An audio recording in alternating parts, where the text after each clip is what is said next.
तो फिल्म की कहानी शुरू होती है कैट नाम की लड़की से, जो कि एक बहुत बड़े स्कूल में टीचर है। लेकिन उसकी क्लास के बच्चे कुछ यूं हैं कि वो पढ़ाई में इंटरेस्ट ही नहीं लेते और इनमें से एक बच्चा तो कॉमिक पढ़ रहा होता है। ये देखकर कैट उससे कहती है कि क्यों ना ये कॉमिक तुम सभी को सुनाओ। ये सुनने के बाद वो लड़का सभी को कॉमिक सुनाना शुरू कर देता है और सारे बच्चे भी बड़े ध्यान से कॉमिक को सुनने लगते हैं। और हद तो तब हो जाती है जब कैट को भी ये कॉमिक सुनने का मन होने लगता है। लेकिन थोड़ी देर के बाद यहाँ पर उनके स्कूल का प्रिंसिपल आ जाता है और यहाँ पर जो हो रहा है वो सब कुछ देख लेता है। जिसके बाद वो उसे अपने केबिन में बुलाता है, जहाँ पर कि वो कैट को इस जॉब को छोड़ने के लिए कहता है। हालांकि वो इनडायरेक्टली कह रहा था, लेकिन उसका कहने का मतलब तो यही था कि वो जॉब छोड़ दे। तो अब कैट को इस स्कूल से निकाल दिया जाता है। अगले सीन में हमें मैग नाम की एक लड़की को दिखाया जाता है, जो कि कुछ ब्यूटी प्रोडक्ट्स को बेचने के लिए एक बहुत बड़ी कंपनी में जाती है। वहाँ पर वो इस प्रोडक्ट के बारे में अच्छी अच्छी बातें बताती है, लेकिन वहाँ की जो ऑनर होती है उन्हें ये प्रोडक्ट बिल्कुल भी पसंद नहीं आते हैं।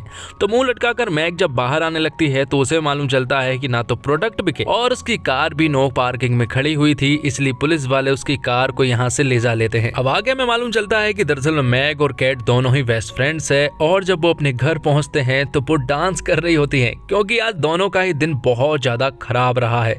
यहाँ पर कैट भी अपने बारे में बताती है और मैग भी, दोनों बताते हैं कि उनका आज का दिन बहुत ही ज्यादा खराब गया है। कैट और मैग एक ही घर में रहते हैं और रात को जब वो एक टीवी शो देख रहे होते हैं तो यहाँ पर मैग कैट से कहती है कि क्यों ना हमें मूड फ्रेश करना चाहिए और इस शहर को छोड़कर कहीं दूर वेकेशन पर जाना चाहिए। लेकिन कैट उससे कहती है कि हाल ही में मेरी जॉब गई है, इसलिए उसे एक नई जॉब ढूंढनी होगी। जिस पर कि मैग उससे कहती है कि क्यों ना इस वेकेशन के बाद दोनों ही जॉब ढूंढने का काम चालू करेंगे। तो इस बात से दोनों एग्री होकर अगले ही दिन पोलैंड निकलने के लिए निकल जाते हैं। जब वो एयरपोर्ट पर पहुंचते हैं तो वो देखते हैं एक बहुत बड़ी लाइन, जहां पर कि इनका नंबर लगने का सवाल ही पैदा नहीं होता। तभी मैग यहाँ पर एक बंदे को पटा लेती है और लाइन में सबसे आगे लग जाती है। दरअसल मैग ये सारे काम करने में माहिर है। जिसके बाद दोनों ही फ्लाइट में जाते हैं, जहां पर कि इनकी सीट आजू बाजू में तो थी, लेकिन इनके बीच की एक सीट खाली थी, जहां पर कि कोई रेयान नाम का आदमी आने वाला था।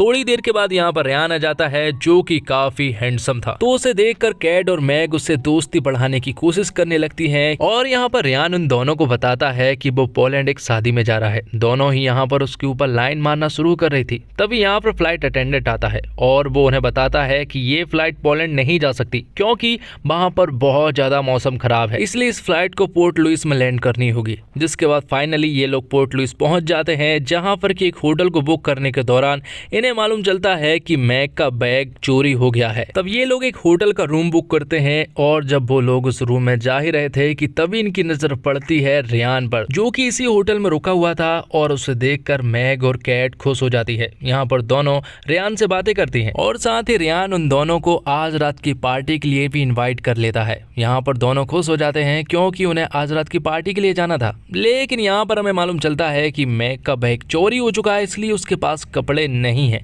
वो कैट से मदद मांगती है और उससे कपड़े भी, लेकिन कैट उससे कहती है कि उसके पास कपड़े नहीं है। दरअसल कैट ये चाहती है कि वो आज रात पार्टी में अकेले जाए और रेयान से मुलाकात करे। वो ऐसा ही करती है, वो रेयान से उस रात पार्टी में मिलती है। लेकिन थोड़ी देर के बाद यहाँ पर मैग आ जाती है, जिसके पास कपड़े तो नहीं थे, पर उसने एक साड़ी का जुगाड़ कर लिया था, जो कि उसने ठीक से नहीं पहनी थी। यहाँ पर वो सभी लोग एंजॉय करते हैं।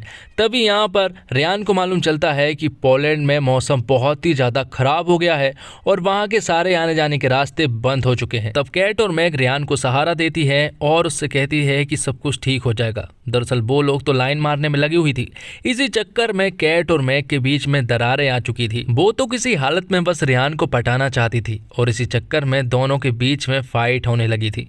अब अगले दिन दोनों रेयान के पास जाती है, जहां पर कि मैग रेयान से कहती है कि क्यों ना आज उन्हें एयर बलून में जाना चाहिए। दरअसल मैग को बहुत अच्छे से मालूम है कि कैट को एयर बलून में डर लगता है। इसके बावजूद कैट रेयान की खातिर उनके साथ जाती है। जैसे ही वो लोग ऊपर जाते हैं तो यहाँ पर कैट की हालत बहुत ज्यादा बिगड़ने लगती है, पर इस तरह से डरता हुआ देख रेयान कैट को सहारा देने लगता है, जो कि कैट को काफी अच्छा लगता है। अब इसके बाद हम देखते हैं कैट और मैग को, जो कि कॉफी शॉप में बैठी हुई थी। दोनों ने एक दूसरे को नहीं बताया कि दोनों रेयान को पसंद करती है, वो तो बस किसी तरह से रेयान को पाना चाहती है। तभी यहाँ पर उन्हें मालूम चलता है कि रेयान पोलैंड जा रहा है, वो भी बाय रोड। और ये सुनने के बाद दोनों रेयान से मिलने के लिए पहुंच जाती है और ये बात जब उन्हें पता चलती है कि वो पोलैंड जा रहा है। तो यहाँ पर दोनों बेस्ट फ्रेंड उससे कहने लगती है कि वो भी उसके साथ चलना चाहती है, जिसके बाद क्रेग नाम का ड्राइवर इनके साथ जाने लगता है और कैट आगे बैठी हुई थी और मैग और रियान पीछे बैठे हुए थे और वो काफी मस्ती भी कर रहे थे। और ये सब कुछ कैट को देखकर बिल्कुल भी अच्छा नहीं लग रहा था, क्योंकि उसके हिसाब से उसे पीछे होना चाहिए था मैग की जगह पर। तो पीछे मैग और रियान आपस में खूब बातें कर रहे थे, जो कि कैट को बिल्कुल भी अच्छा नहीं लग रहा था, इसलिए वो उनका काम बिगाड़ने के लिए पीछे पहुंच जाती है। लेकिन वो उनके बीच में एडजस्ट नहीं हो पाती है, इसलिए उसे वापस आगे भेज दिया जाता है। अब कैट यहाँ पर देखती है कि मैग और रियान के बीच में नजदीकियां बढ़ने लगी थी, इसलिए कैट यहाँ पर मैग की एक पुरानी फोटो दिखाती है जिसमें कि वो बहुत ही ज्यादा गंदी लग रही थी। और ये देखकर रियान भी खूब हंसता है, जो देखकर मैग को काफी ज्यादा बुरा लगता है, क्योंकि उसे ऐसा नहीं करना चाहिए था। तो मैग तो इसका बदला जरूर लेने वाली थी। तो कैट जैसे ही बाथरूम में जाती है तो मैग यहाँ पर आकर उस बाथरूम का दरवाजा लॉक कर देती है और वहां से चली जाती है।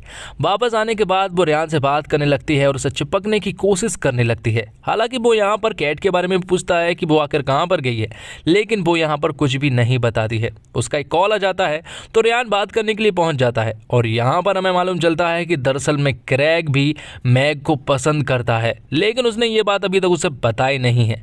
अब रियान और मैग जब आपस में बात कर रहे होते हैं कि तभी हम देखते हैं कि कैट जो है वो बाथरूम की खिड़की से छलांग मारती है, जिसके कारण उसकी हालत और उसके कपड़े भी पूरी तरह से खराब हो जाते हैं। और उसे बहुत ज्यादा गुस्सा आ रहा था मैग पर, क्योंकि उसे मालूम है कि ये उसी का काम है। लेकिन फाइनली उसे पीछे बैठने का मौका मिल चुका था और अब ये मौका वो नहीं छोड़ना चाहती थी, इसलिए वो यहाँ पर रियान से कहती है कि जब वो वहां से गिरी थी तो उसके गर्दन में चोट आ गई है, इसलिए वो रियान से मसाज करने के लिए कहती है और रियान भी मसाज करने लगता है। लेकिन मैग को ये सब कुछ देखा नहीं जाता है, इसलिए वो एक बियर की बोतल में बहुत सारी स्लीपिंग पिल्स मिला देती है और कैट को देने लगती है। वो उससे कहती है कि इसे पीने के बाद थोड़ी राहत तो तुम्हें जरूर मिलेगी। लेकिन तभी इस बोतल को क्रेग छीन लेता है और पीने लगता है। यहाँ पर मैग उससे मना करती है कि तुम्हें इस बियर की बोतल को नहीं पीना चाहिए, तुम्हें नींद आने लगेगी। हालांकि क्रेग को नहीं मालूम है कि उसकी बोतल में स्लीपिंग पिल्स मिले हुए हैं। अब रात को जब सभी लोग सो जाते हैं तो यहाँ पर रात को क्रेग भी सो जाता है और अचानक से एक सामने वाले पोस्टर में वो टक्कर मारता है, तब जाके क्रेग की नींद खुलती है। अब वो लोग एक होटल में पहुंच जाते हैं जहां पर कि वो रूम बुक करने वाले थे, लेकिन मैग और कैट के बीच में तो अब कट हो चुकी है, इसलिए वो दोनों अलग अलग कमरा चूज करती हैं और रियान के कारण वो दोनों एक दूसरे से काफी ऑकवर्ड बिहेव भी कर रहे थे। अब आगे हम देखते हैं कि क्रेग और मैग साथ में बैठे हुए थे। यहाँ पर क्रेग मैग को बताना चाहता था कि वो उसे पसंद करता है, लेकिन वो नहीं बता पाया। आगे हम देखते हैं रात को जब रियान और कैट एक जगह पर मिलते हैं तो यहाँ पर रियान कैट से कहता है कि वो उसे ही ढूंढ रहा था और वो उसे कमरे में ले जाता है जहाँ पर कि वो दोनों रोमांस करते हैं। अब अगली सुबह कैट और मैग मिलती है, जहाँ पर कि मैग कैट को बताती है कि कल रात रियान उसके साथ था और रात भर उन्होंने रोमांस किया, जबकि कैट को तो बहुत अच्छे से मालूम है कि रियान उसके साथ था। तो यहाँ पर उन्हें मालूम चलता है कि दरअसल में रियान ने दोनों के साथ ही रोमांस किया है। और यहाँ पर थोड़ी देर के बाद क्रेग आता है और वो इन दोनों को बताता है